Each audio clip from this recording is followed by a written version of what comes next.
반갑습니다. 여러분 뵙는 게 끝났나 했더니 말이죠. 졸업을 하고 정회원이 됐는데도 또 만나 뵈서 너무 고맙고 반갑습니다. 제가 정회원 교육을 한 지가 한 10년이 넘은 것 같아요. 한 번도 한 적이 없는데 처음으로 하는 것 같아요. 아마 39기 하고의 인연이 닿지 않았나 이렇게 생각이 되고요. 오늘 이 제목을 이 근골격계 질환의 동서통합적 이해다 이런 제목을 가지고 너무 제목이 거창하게 내가 뽑지 않았나 이런 생각이 좀 돼요. 근데 아마 여러분들이 이제 강의를 이렇게 들어보시면서 아마 좀 생각이 깊지 않을까 싶기도 하고, 또 어찌 보면은 역반응으로 이렇게까지 공부를 해야 되나 하는 힘든 게 와 닿지 않을까 이런 또 걱정도 앞서는 것도 사실이에요. 아무쪼록 시작을 하도록 하겠습니다. 우리가 근골격계 질환 그러면요, 일선 어느 나라든 우리가 평균 수명이 늘면서 먹고 살만해지면서 가장 많이 대두되는 질환이 사실 근골격계 질환이에요. 이유가 있어요. 왜 근골격계 질환들이 잘 안 낫고 환자가 많은지 이 다 이유가 있기 때문에 오늘 여러분이 듣는 거는 어찌 보면은 그거에 대한 좀 과학적 견해, 또 침뜸으로 어떻게 이 근골격계 질환을 내가 접근해 가야 되는지 이런 부분에 대해서 생각하는 시간이 되지 않을까 이렇게 봐요. 우리가 제일 중요하게 대두되는 부분이 어떤 부분이냐면은 아프지 말아야 된다 이런 얘기를 많이 합니다. 내일 죽더라도 아프지 않게 살다 가는 게 제일 낫죠. 어떤 정말 죽을 병에 걸렸다 하더라도 아프지만 않으면은 이런 소리를 많이 해요. 그래서 제일 먼저 우리가 얘기될 부분이 뭐냐 그러면은 통증에 대한 생각을 좀 가지셔야 되거든요.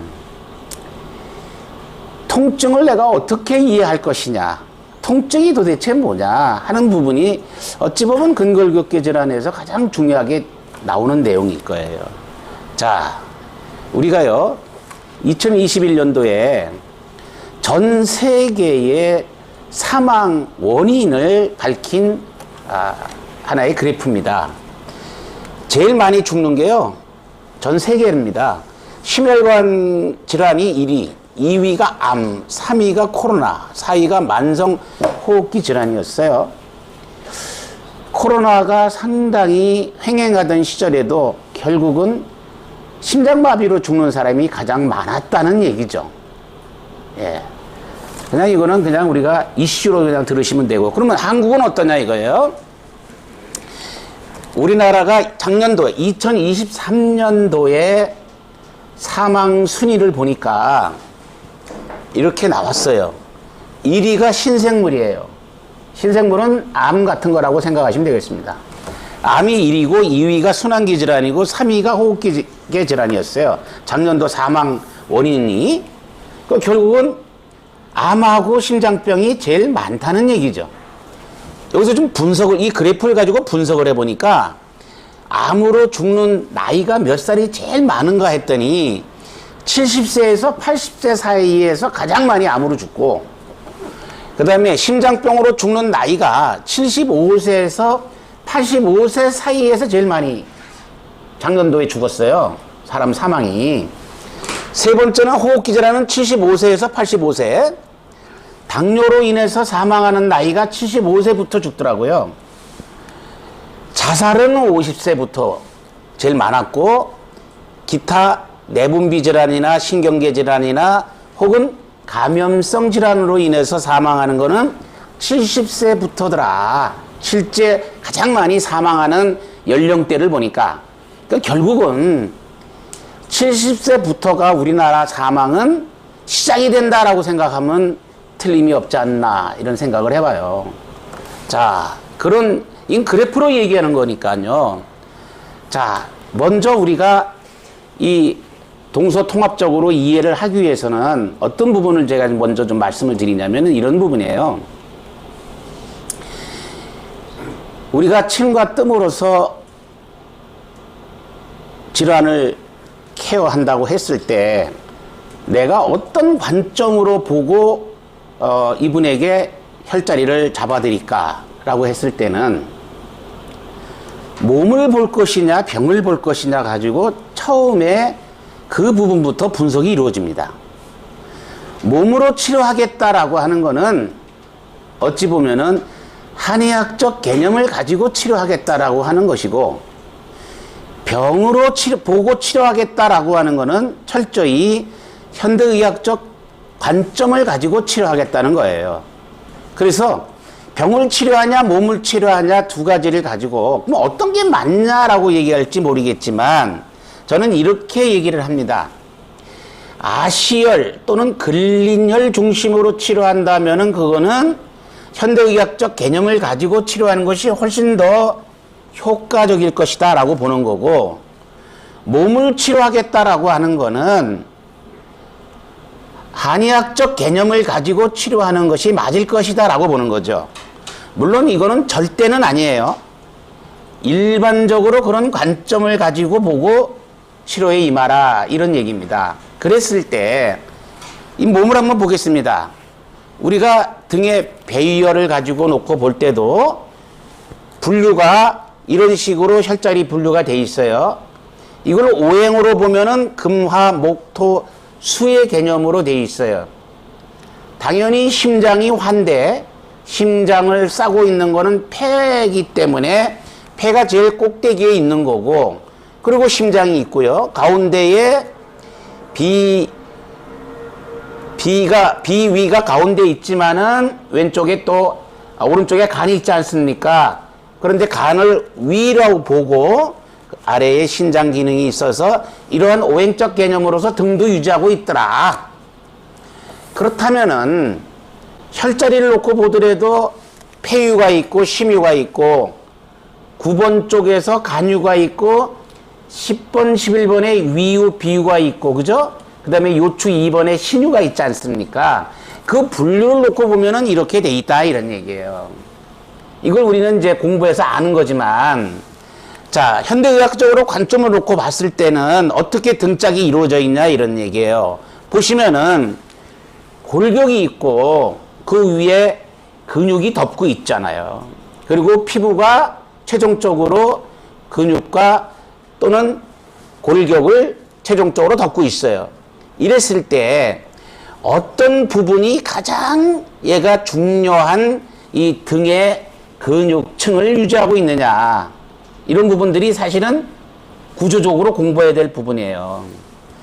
자, 우리가 순환계라고 그러면은 이런 근육과 골격과 피부에 혈액순환이 됐던 림프순환이 됐던 신경순환이 됐던 모든 이 순환이 이루어져야만이 나머지 이런 형체들이 유지가 되는데, 그걸 우리가 이제 순환계라 해서 우리 몸의 순환계는 크게 세 개가 있다 그러죠.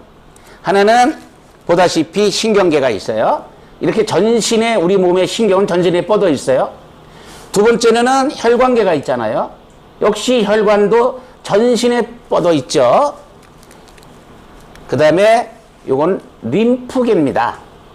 림프라고 하는 것도 전신에 이렇게 뻗어 있어요.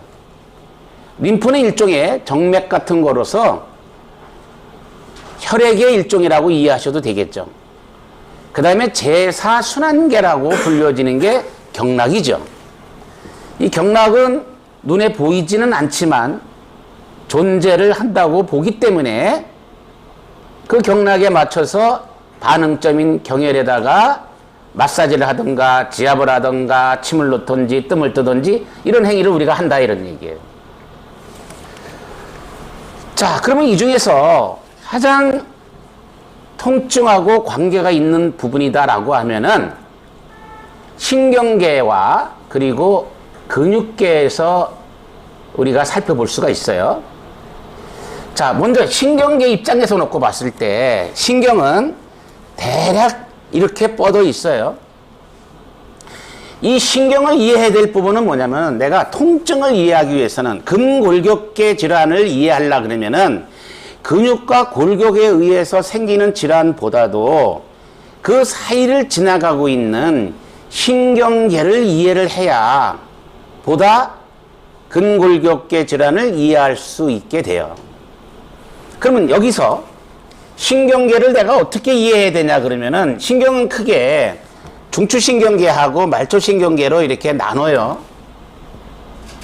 중추신경계라고 하는 부분은 자, 여기 뇌하고 척수라고 얘기를 해놨습니다. 뇌하고 척수가 중추신경계를 이루고 있어요.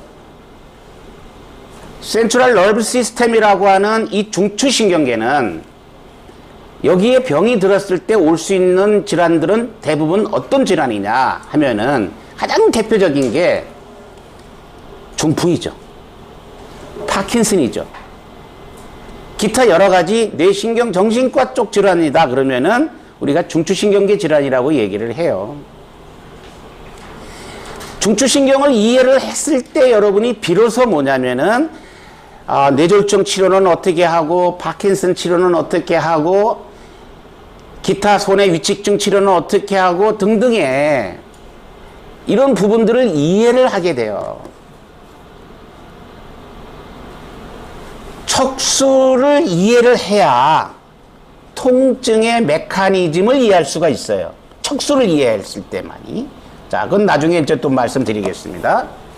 그 다음에 말초신경계라고 하는 게 있어요. 좀 더 구체적으로 보도록 하겠습니다.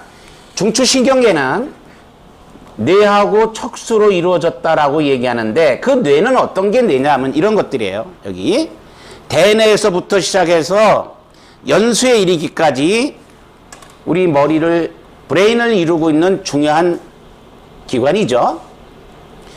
여기서 통증하고 제일 관계 있는 부분은 어디냐 하면은 대뇌죠. 왜? 대뇌에서 어떤 자극을 느끼기 때문에 그래요. 여러분들이 백회에다가 뜸을 떴는데 왜 머리가 시원하다고 얘기를 하느냐 이런 얘기예요. 흔히 말할 때 술 드시고 숙취가 있는데 그 숙취를 해독하는 혈이 솔곡이더라 하고 여러분 배우셨을 거예요. 솔곡에다 침을 놨는데 왜 숙취가 해독이 되느냐 이런 얘기예요. 그 자리하고 신경계 중에서 어떤 신경을 자극해 줘가지고 머릿속에 있는 찌꺼기를 배출할 수 있는 그런 자극체로서 역할을 해줬겠냐는 거예요. 그런 부분을 또 우리가 이해할 수 있어야 되는데, 자, 그 중에 가장 관계가 있는 것이 이제 대뇌라고 우리가 얘기를 할 수가 있습니다. 통증과 관련된 거는. 여기에 전달이, 최종 전달이 대뇌 피질까지 전달이 돼서 내가 어떻게 아프다라고 하는 거를 알게 되거든요. 그 다음에 여기 보면 소뇌라고 있어요. 얘가 몸의 자세하고 균형을 유지해요. 저게 문제가 되기 때문에 어떻게 돼요? 똑바로 걷지 못하고 술 취한 듯이 걷거나 다리를 벌리고 걷거나 자기는 똑바로 섰다라고 얘기하는데도 불구하고 자꾸 쓰러진다든가 이런 부분은 뭐가 문제가 돼서 그런 거예요? 소뇌 문제잖아요. 그러면 소뇌를 자극할 수 있는 뜸자리는 어딥니까? 라고 얘기한다 그러면은 한의학적으로 분석이 안 되죠.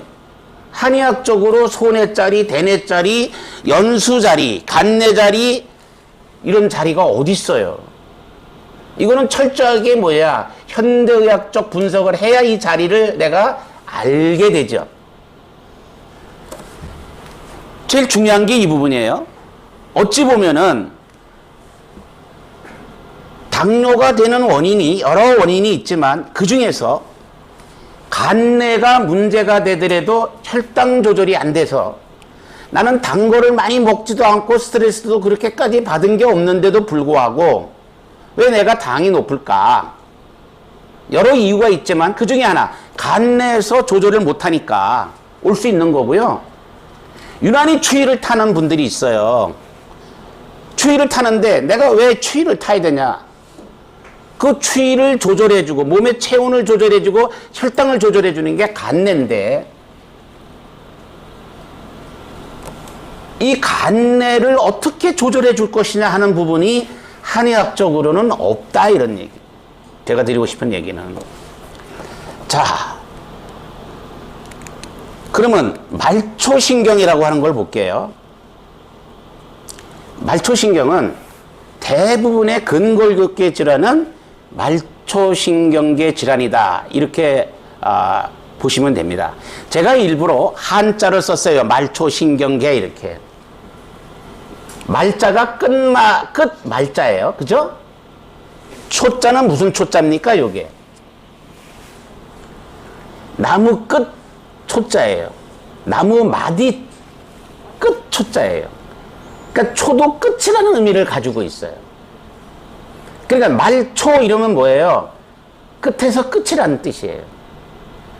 그러면 어디서 나오는 것이 끝에서 끝이냐? 머리를 중심으로 하면 손끝, 발끝이 끝이 될 거고, 손끝, 발끝이 시작이라면 머리가 끝이 되는 거죠. 거기를 움직이는 신경이에요. 말초신경이라는 거는. 그러면 말초신경은 척수를 통해서 가기도 하고 내려오기도 하거든요. 반드시 스파이널 코드라고 하는 척수를 통해서만 가요. 그러면은 얘는 어떻게 구별이 이루어지느냐 이런 얘기예요. 이거 어떻게 구별을 더 줄 것이냐 이런 얘기예요. 자, 요 그림으로서 설명을 대신하겠습니다. 척수뼈를 보면은 척추라고 하는 뼈를 보면은 그 안에 척수신경이 있어요. 이렇게. 요 부분이 있는데요. 여기에 뒤쪽으로 후각 쪽으로 운동신경이고 앞에 감각신경이라고 있어요. 감각신경은 내가 손에다 만약에 이걸 이렇게 줬어요. 이걸 줬다는 걸 머리에서 느낄 거 아니겠습니까? 하나 여기서 자극을 느끼면은 바로 얘가 아는 게 아니라 몸속에서 척추 속에 척수신경이 이거를 감지해가지고 뇌에다 전달해줘가지고 지금 무거운 걸 들고 있어요 라는 거를 해주는 거예요. 그러면은 거꾸로 내가 이것이 뭘 들었다라고 느꼈지만 이거를 들어라, 던져라, 기분 상태에 따라 던질 수도 있고 내가 들을 수도 있어요. 그냥 놓을 수도 있어요. 이렇게 하는 거는 모터 nerve라고 하는 운동신경이 뇌에서 내려보내서 이거를 던져라, 들어라 막 이렇게 하는 거예요. 의지에 따라서. 풍환자를 보면은 나는 이거 쥐고 싶은데 이게 쥐어지지가 않아. 이런 뭔 신경의 문제예요? 운동신경의 문제지. 뇌에서 여기다가 명령을 하달했는데 안 되잖아. 나 쥐고 싶어도 안 줘. 거꾸로 이런 거 있지. 뜨거운 걸 갖다 탁 올려놨는데 내가 뜨거운 걸 못 느끼는 거야. 감각을 모르시는 분 있지. 그럴 수 있잖아요. 그건 어떤 신경이 문제예요? 감각 센서리 nerve, 감각신경의 문제예요. 이게 다 어디서 오는 거냐? 말초신경에서. 그래서 여러분이 이거를 이해하셔야 뇌졸중 환자나 파킨슨 환자나 기타 나이 들어서 생기는 근골격계 질환자들을 볼 때에 보는 관점이에요. 여기에 따라서 치매 깊이나 뜸의 장수가 달라져요. 처음 배우실 때는 어떤 자리에다가 어깨 아플 때, 목이 아플 때, 머리가 아플 때 어떤 자리에다가 뜸을 떠야 돼요? 이걸 물어봐요. 두 번째 물어볼 때는 어떤 거냐? 몇 장을 떠야 돼요? 어느 방향으로 침을 놔야 돼요? 이제 세 번째 물어볼 때는 어느 방향으로 침을 놔야 돼요? 어느 정도 유침을 해야 돼요? 이거 물어보잖아요. 그럼 그거에 대한 답변은 어떤 거냐? 환자의 상태에 따라 다른 거예요. 자, 그렇다면은 이렇게 신경이 구조가 이렇게 이루어져 있어요. 크게 보면은 기능에 따라서 분류하거나 형태에 따라 분류할 때 달라지는데, 자, 형태에 따라서 분류할 때는 말초신경은요, 크게 보면은 몸신경, 다시 말해서 체성신경하고 자율신경으로 나누지거든요. 자율신경은 내 의지하고 관계없이 움직이는 신경이에요. 체성신경은 내 몸에 내가 의지대로 움직이는 게 체성신경이에요. 이 체성신경에 의해서 감각신경과 운동신경이 발휘가 돼요. 근데 자율신경은 어떤 거냐 그러면은 스트레스를 하도 많이 받다 보면은 교감신경이라는 게 항진된다고 얘기하지 않습니까? 그럼 이 교감신경이 내가 어찌 할 수가 없어. 그 반대되는 신경은 어떤 거예요? 부교감신경이죠. 그런데 교감과 부교감 관계없이 이 대장의 기능은 별도의 신경이 또 존재하더라는 거예요. 그래서 그거를 장신경, 장관신경계라고 얘기를 합니다. 그래서 자율신경에는 세 가지가 있어요. 교감신경, 부교감신경, 장관신경. 제가 얘기하고 싶은 게 사실은 어떤 거냐면 이 뇌질환은요, 이 장관신경계의 영향을 가장 많이 받아요. 자, 그리고 구심성이니 원심성이니 하는 말은 신경이 구심이라는 뜻이 뭐예요? 하나로 모으는 게 구심이잖아요. 원심이라는 건 멀리 나가는 거잖아요. 뇌에서 나가는 거는 원심이죠. 손끝 발끝으로 가는 거는. 손끝 발끝에서 머리 안으로 들어오는 건 뭐예요? 구심신경. 자, 그렇다면은 이제 본격적으로 이걸 이해하신 상태에서 통증을 한번 공부를 해보도록 하겠습니다. 여러분들이 침을 놓거나 뜸을 뜨면 뜨겁다, 아프다 이런 소리를 해요. 그러면 그 주변을 만져주거나 뜸을 뜰 때 뜨겁다고 산발이 해가지고 이렇게 올려놓으면은 확실히 좋죠. 통증이 좀 가셔지는 걸 느끼지 않습니까? 이유가 뭐죠? 왜 뜨거울 때 이렇게 하면 괜찮아요? 벌한테 물렸을 때, 곤충한테 물렸을 때 물린 그 자리에다가 뜸을 떴더니 훨씬 좋아져요. 이유가 뭐예요? 응? 피부에 자극을 주니까요. 그러니까요. 자극을 주니까 어떻다는 거예요. 그것도 일종의 통증이에요. 통증을 가져오기 이전 단계가 통각이라 그래요. 어떤 유해한 자극을 딱 줬을 때 내가 하나의 감각으로 받아들였을 때가 통각이고요. 그것이 불유쾌하게 오면은 통증이 되는 거예요.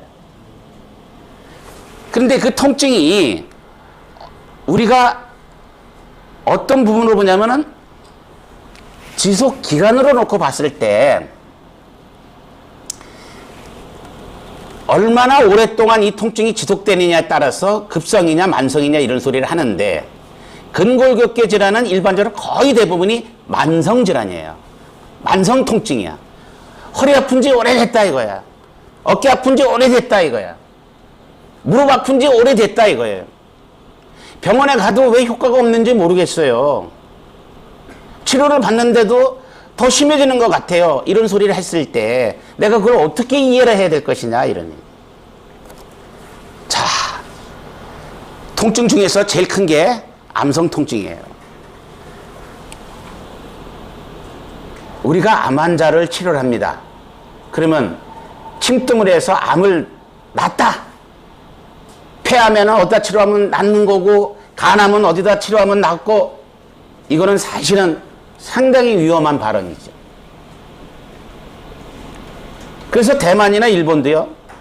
암 환자의 침뜸 관계는 양방의 항암 치료를 잘 받게 하기 위해서 서포트 해주는 침법이지 남이 감히 낫는다 이런 말하면 그거는 큰일 날 얘기죠.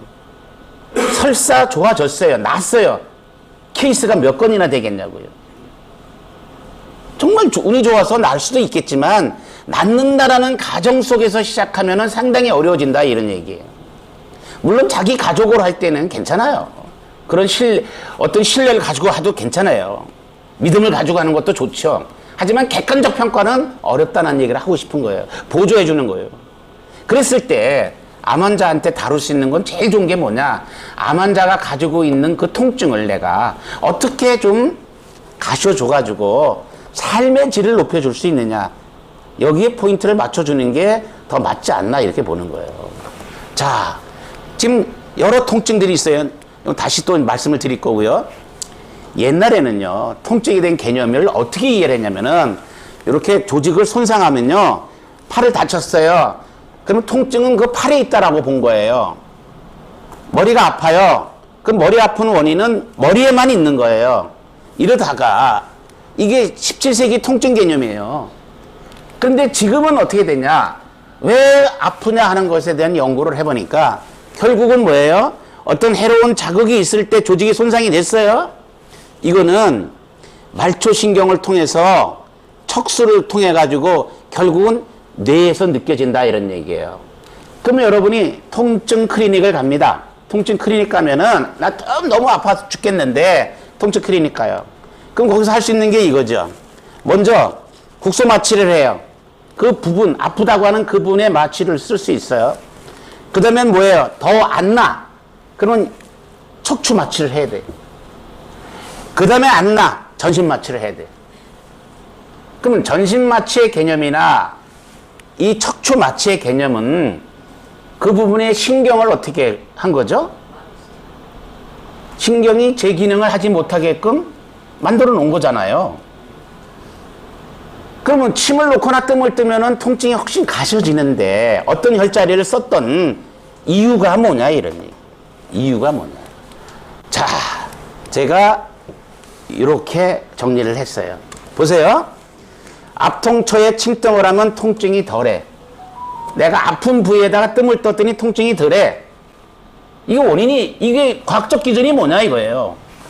또는 뜸 뜰 때 주변에 손가락으로 이렇게 눌러줬더니 통증이 분산되는 것 같아. 훨씬 좀 덜해진 것 같아. 이유가 뭐냐 이거예요. 이거는요, 1965년에 멜작이라는 사람, 멜작이 이거에 대한 개념을 발표한 거예요. 이게 게이트 컨트롤 시어리예요. 관문 조절설이라 그래요. 왜 통증이 생기느냐? 어떻게 하면은 통증이 억제가 되느냐? 내가 아파 죽겠는데 이 아픈 거를 조절할 수 있는 부위가 어디냐? 했더니 중추신경에서 말초신경이 중추 쪽으로 가는 과정 속에서 통증이 전달이 돼서 올라가는데 중간중간에 게이트가 있어, 게이트가. 하나의 문이 있어. 그 문이 뭘로 바꿔주느냐 그러면은 통증을 감각으로 변환시켜주는 문이 있는 거예요. 게이트가 있어요. 걔가 바꿔주는 거예요. 처음엔 되게 아팠는데 갈수록 통증이 덜해지는 거는 그렇다고 전혀 처음 같이 되지는 않고 느낌은 그대로 있다라는 거는 감각은 전달됐기 때문에 그래요. 이거를 게이트 컨트롤 시어리라고 얘기를 합니다. 그렇다 그러면은 이 이론에 의하면은 그래서 통증이 침을 놓으면은 통증이 덜해지는구나. 뜸을 떴더니 그 아픈 자리에다 뜸을 떴더니 통증이 덜해지는구나 라는 거는 관문 조절설에 의해서 이론적 근거를 우리가 찾을 수는 있어요. 그렇다 그러면은 그 자리가 아니고 다른 자리에다가도 그 효과가 있느냐 이런 얘기예요. 그랬을 때는 이런 또 이론이 존재를 합니다. 그게 오피오이드 이론이에요. 오피오이드라고 하는 것은 마약성 물질을 다 오피오이드라 그래요. 일종의 엔돌핀 같은 거라고 보시면 돼요. 그러니까 침을 놨는데, 발끝에다 침을 놨는데 오피오이드라고 하는 엔돌핀 물질이 방출이 되면서 중추신경에서 느끼는 그 통증을 경감시켜 주는 거예요. 이게 어떻게 보면은 침의 원리, 침뜸의 원리, 통증을 없애주는 가장 큰 원리가 되지 않을까 이렇게 봅니다. 자, 그러면은 여기서 제가 생각했던 게 뭐냐면, 그렇다면은 신경을 이렇게 차단시켜 가지고 통증을 억제시켜 주는데 유난히 통증에 대한 것을 과학적으로는 뭐라고 얘기냐면 이거는 주관적 신호지 객관적 신호로 받아들이질 않아요. 우리가 어디가 아프다 그러면은요, 그 아픈 거를 객관적으로 얼마나 아프냐 하는 거를 제시를 할 수가 없어요.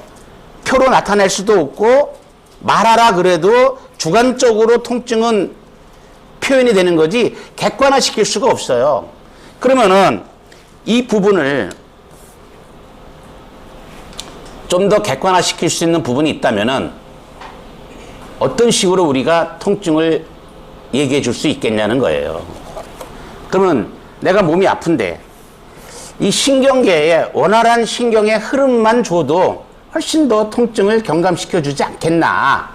림프순환을 원활하게 해주면은 좋지 않겠나.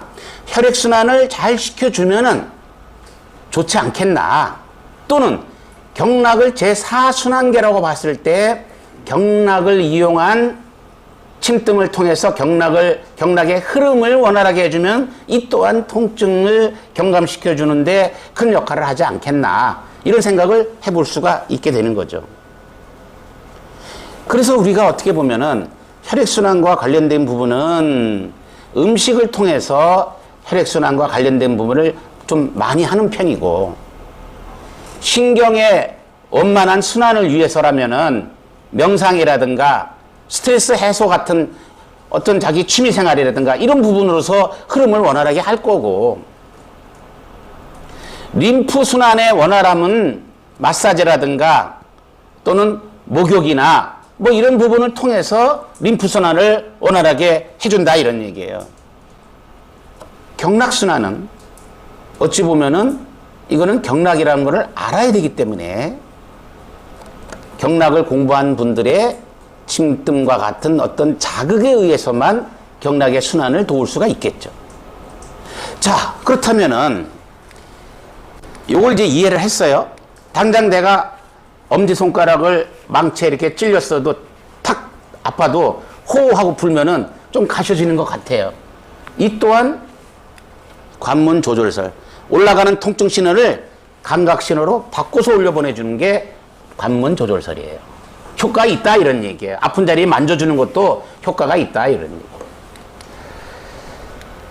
통증의 전달 경로를 보면은요, 먼저 자극이 이루어지면은 우리 몸은 이 통각을 느끼게 하는 신경섬유, 다시 말해서 고유감각 수용기가 온몸에 있어요. 그 중에 제일 많이 몰려있는 곳은 손끝, 발끝이 가장 많이 몰려있기 때문에 손끝, 발끝에 어떤 자극을 가했을 때 우리가 가장 통증을 많이 느끼는 거는 고유감각 수용기가 손끝, 발끝에 많이 몰려있기 때문에 그렇거든요.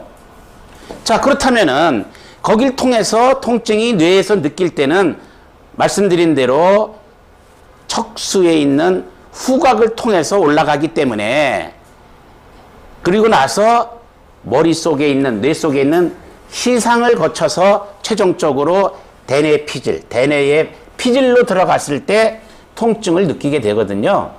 그렇다면은 이걸 이용한 침법 중에 하나가 이 척수에다가 침을 놓는 게 바로 화타 협척혈이 아니겠나 이렇게 보는 거죠. 그래서 척추에 우리가 협척혈에다가 침을 놔요. 화타 협척이라 해서 흉추나 요추에 협척으로 침을 놓는 이유는 그 부위에 굉장히 많은 신경이 밀집되어 있어요. 그럼 그 부위에다 침을 놓는다는 얘기는 결국은 뭘 의미하는 거냐 하면은 단순한 그 척추의 흐름을 좋게 하는 것보다도 이와 같이 통증이 척수를 통해서 올라가는 것을 차단시켜주는 이 역할이 더 크지 않나 이렇게 보는 거고요. 또 한 가지는 비록 통증이 있는데 머리가 아픈데 다리에다 침을 놨는데 왜 머리 아픈 게 가셔지느냐, 머리 아픈데 손에다 침을 놨는데 어떻게 머리 아픈 통증이 가셔지느냐, 이런 부분들도 어찌 보면은 다 이런 거를 통해서 얻어지는 거다 이렇게 우리가 이해를 할 수가 있고요. 이 중에 누르는 거를 느끼게 하는 신경이 있고요, 통증을 또 느끼게 하는 신경이 있어요. 그게 이제 우리가 앞각 이렇게 누르면은 누른다는 걸 느껴지는 신경이 알파 베타 섬유고요, 통증은 알파 델타 섬유가 통증을 느낍니다. C 섬유라고 하는 게 있어요. 이거는 내가 뜸을 떴더니 뜨거워 죽겠네 하고 못 참냐의 문제는 C 섬유가 과활성화된 사람은 유난히 뜨거운 거를 못 참고요,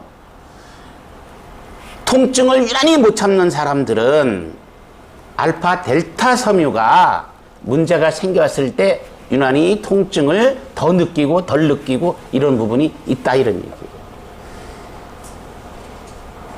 그래서 결국은 내가 허리가 아프든 무릎이 아프든 통증이 있을 때 이 통증을 경감시켜 줄 수 있는 부분을 어찌 보면은 이 척추를 다스리지 않으면은 근본적인 통증 해결이 안 되겠구나 하는 생각을 가져보게 돼요. 통증이 옮겨 다닌다는 경우 있죠. 예. 여기 아팠다, 저기 아팠다. 통증이 왜 옮겨 다니까? 오른쪽 어깨가 아파가지고 여기다 뜸을 떠서 좀 괜찮아졌는데 이번에는 왼쪽 어깨가 바로 또 아프더라 이거예요. 이 통증이 옮겨 다니는 거 아닙니까?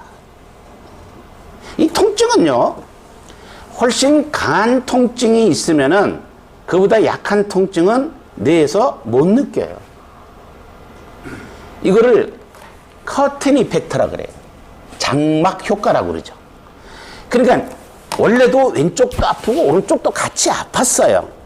근데 오른쪽이 훨씬 더 아프다 보니까 이쪽 아픈 걸 얘가 감지 안 하고 있다가 이쪽이 좋아지니까 이제 이쪽이 나타난 거예요. 옮겨 다니는 게 아니라 왜 거기도 아팠다 이거예요. 이런 개념을, 과학적인 근거에 따른 통증의 개념을 여러분이 이해를 하고 계셔야 가족들이든 누구든 내가 뜸을 떠줬을 때 또는 침을 놔줬을 때 설명이 가능해요.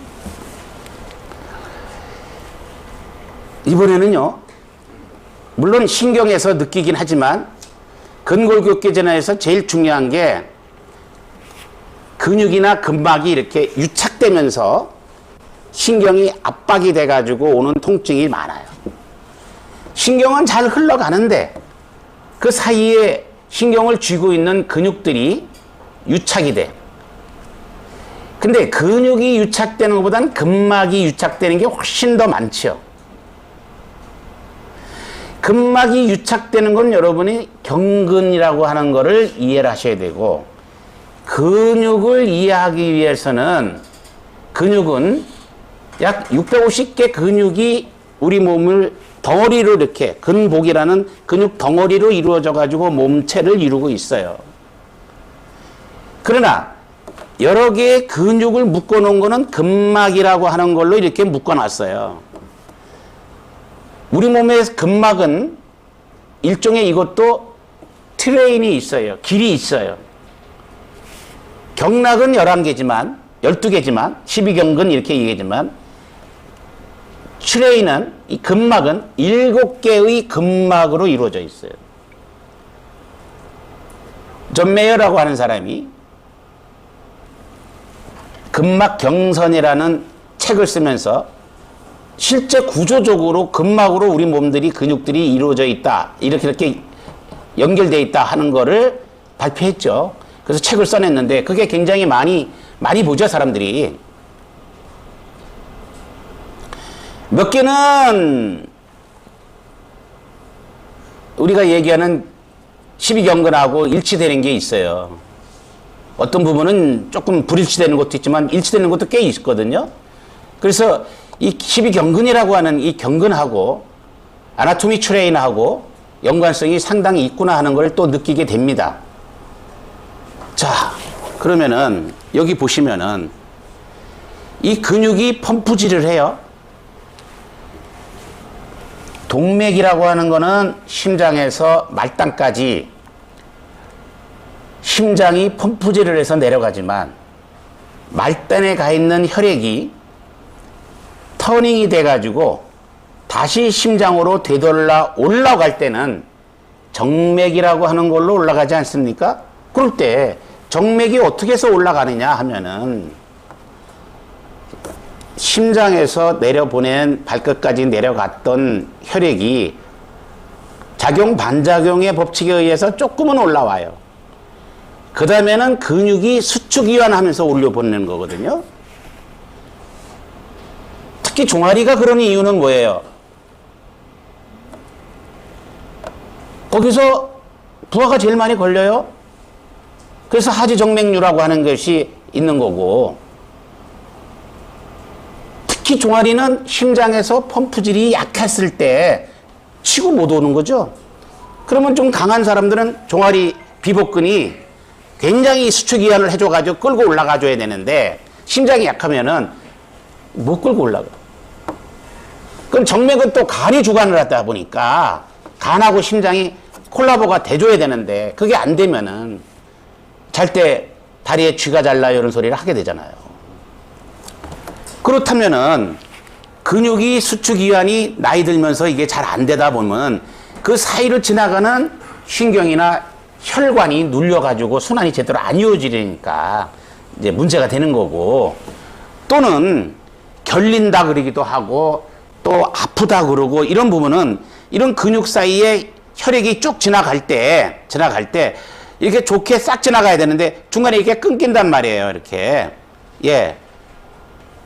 끊겨가지고 일종의 이 부위에 과로를 하게 되면 피로 물질이 꽉 쌓여서 젖산 같은 피로 물질이 쌓여가지고 해독이 안 되면은 그 부위가 결리면서 아프면서 이런 소리를 하게 되죠. 어찌 보면 오십견이 가장 크게 오는 그런 질환이 아닌가. 나중에는 이제 심해지니까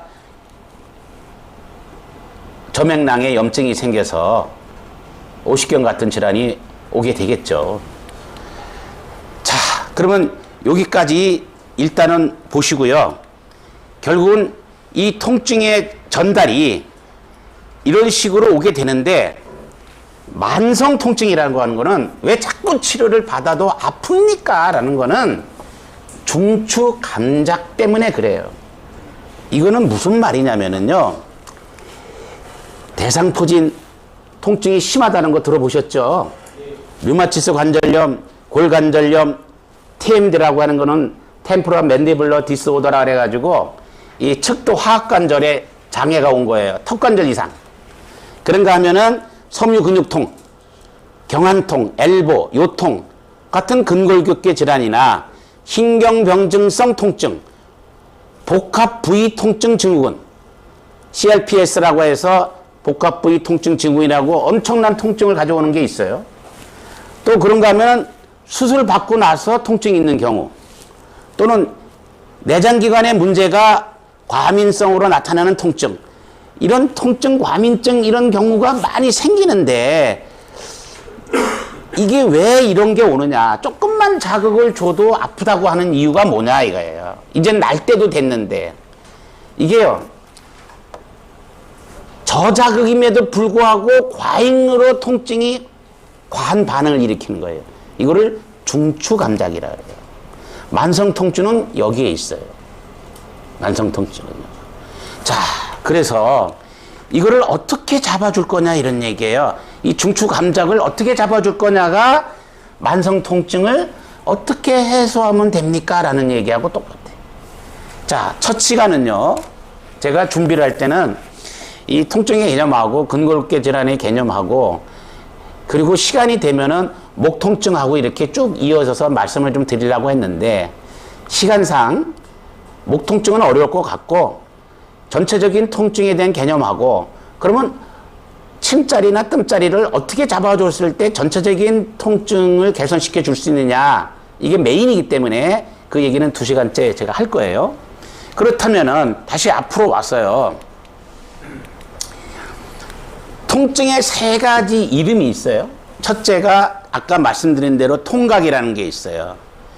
이거는 유해한 자극을 시상에 딱 도달이 돼가지고, 아, 뭔가 느꼈어? 라는 게 통각이에요. 안 좋은 거죠. 유해한 자극이 왔으니까. 그런데 통증은 뭐냐면 기분 나쁘다 이거예요. 그게. 그러니까 누가 날 이게 밀치는데, 아니, 누가 나 밀쳤구나 하면 통각이고요. 밀쳤는데 기분이 나빠. 그러면 통증이 되는 거예요. 그게 3개월 이상 되면은 만성 통증이고요.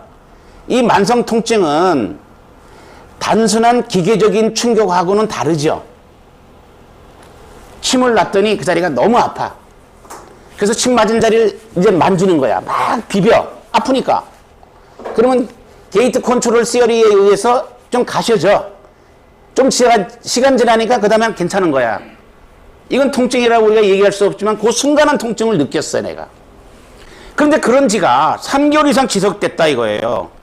이거는 왜 그러냐. 이건 여러 가지 심리적이나 사회적인 관계가 영향을 주고, 여기에 따라서 약을 더 세게 쓴다든가 주사나 수술 같은 치료법은 그 효과가 미미하고 오히려 상황이 더 악화가 되더라 이런 얘기예요. 그래서 수술 받고 났더니 더 아프더라. 이게 대표적인 게 뭐냐면요. 노인 야뇨증이 있죠. 밤에 소변 봐가지고 전립선의 문제구나 해서 전립선 수술을 받았어요. 그러면 소변 보는 게 훨씬 줄어야 되고 나야 되는데 하나도 개선이 안 됐어요 라는 소리를 많이 하거든요. 그러면 전립선의 문제가 아니었나? 이렇게 보잖아요. 그럼 비뇨기과 의사가 잘못 처방한 거예요? 그건 아니에요. 그거는 어찌 보면은 방광이 다른 사람에 비해서 그분은 과민해져 있었던 거죠. 그러니까 방광 과민이 어찌 보면은 야간뇨를 개선이 안 되게 만들어 놓은 거죠. 그럼 결국은 뭐냐? 이거는 심리적인 문제나 사회적인 문제나 환경적 문제가 야간뇨를 일으키게 한 큰 원인이 될 수도 있다 이런 얘기예요. 이걸 내가 어떻게 접근해 갈 것이냐는 얘기예요. 자, 그 다음에요. 보시면은 통증으로 다시 돌아와서 급성통이 있는데 만성 통증이 있어요. 만성 두통, 3차 신경통, 교감신경성, 당뇨병으로 인해서 생기는 말초신경통, 하여튼 3개월 이상 갈 것들만 제가 뽑아봤어요. 그러면 이제 병원에 가도 안 돼요. 한의원 가도 안 돼요. 어디 가도 안 돼요. 이런 분들이 뜸으로 어떻게 보면은 효과가 있습니까? 라고 했을 때 어떻게 이거를 우리가 만성 통증을 바라보는 시각을 어떻게 바라볼 것이냐 이런 얘기예요. 그 다음에 혈관에 혈액순환이 안 돼서 통증이 오는 경우가 많아요. 또 그런가 하면은 통증은 없지만은 통증과 같은 질환들이 있어요. 이걸 비통증성 질환이라 그러는데 대표적인 게 돌발성 난청. 어느 날 갑자기 한쪽 귀가 안 들려. 메니에르 신드롬, 알레르기 비염, 그 다음에 망막 같은 이 눈질환, 안면마비, 안면경련, 다한증. 아프지는 않지만 많이 불편하죠. 이런 부분들을 어떻게 볼 거냐. 자, 이거에 대한 바라보는 해결점을 저는 통증에 대한 부분들을 어떻게 치료하고 있는지 보도록 하겠습니다. 통증을 이렇게 치료하고 있어요? 1단계 약한 통증은요, 진통소염제나 중요한 거 보세요. 항우울제를 쓰고 있어요. 이거 병원에서 쓰는 약입니다. 경미한 통증은요, 우울증 치료제가 들어요. 2단계 중증도 통증입니다. 이런 경우에 마약성 진통제를 씁니다. 아니면은 신경 차단술을 수술을 해가지고 신경을 끊어버려. 그런가 하면은 고주파를 통해 가지고 치료하는 경우가 있어요. 극심한 통증이 3단계인데 암성 통증이 여기에 해당이 되겠죠. 이런 경우에는 마약성 진통제 또는 척수에다가 자극기를 삽입해 가지고 신경 신호를 보내 가지고 통증을 억제하는 수술법이 있습니다. 약물 주입기를 삽입해요. 꾸준히 약물이 들어가게 만들어 놓는 거예요. 일반 진통제하고 마약성 진통제의 차이는 이렇게 크지요. 마약성 진통제는 이렇게 늘어나잖아요. 예. 그런데 일반 진통제는 뭐예요? 제가 이거 얘기하고 싶은 거였던 거예요. 천장효과라는 게 있어요. 어느 일정한 단계까지 듣지만 그 다음에는 안 들어. 진통제 먹으나 주사 맞으나 별로 효과를 못 느끼는 거예요. 특히 근골격계 질환자들이 오래된 통증 환자는요, 병원 가서 처방받았는데 그 약 먹어봐야 낫지도 않아. 그거는 왜 안 낫냐? 천장효과 때문에. 자, 그래서 마취 통증의학과에서 하는 게 뭐냐면 국소 마취를 하거나 알코올을 집어넣어가지고 여기를 신경을 끊어버려. 차단시키는 수술을 하고, 또 그런가 하면은 이 척수관 내에 이와 같이 약물 주입기를 집어넣어가지고요, 마약성 약물이 펌프질을 해가지고 통증을 억제시키는 거예요. 이런 수술법이 있어요. 자, 그러면은 이 부분을 어떻게 볼 거냐? 이걸 어떻게 볼 거냐? 그래서 이 세로토닌이 일종의 통증 물질입니다. 여러분 입장에서는 행복 호르몬 아닙니까? 행복 호르몬이기도 하지만 세로토닌은 통증 물질 중에 하나고요. 그리고 이것이 부족해지거나 가바라고 하는 신경 전달 물질이 과다하게 분비되거나 글루타메이트라고 하는 것이 과다 활성화가 됐을 때 훨씬 더 통증을 많이 느끼고요. 그리고 엔돌핀이나 노르에피네프린이나 아세틸콜린이 나와줘야 통증이 내가 억제가 되는 거예요. 엔돌핀이 나와주면 이건 내인성 통증제라고 그러고요. 노르에피네프린은 스트레스에 대한 저항 물질이에요. 이게 나와줘야 내가 스트레스를 이겨내는 힘이 생기고요. 또 그런가 하면은 통증을 처리하는 물질은요, 아세틸콜린이라는 신경 물질이 나와줘야 통증이 좀 어느 정도는 가셔지고 통증에 대한 내가 저항력이 생깁니다. 중요한 거는 그렇다면은 이런 신경 전달 물질이 잘 나오게 하는 방법은 뭐가 있습니까?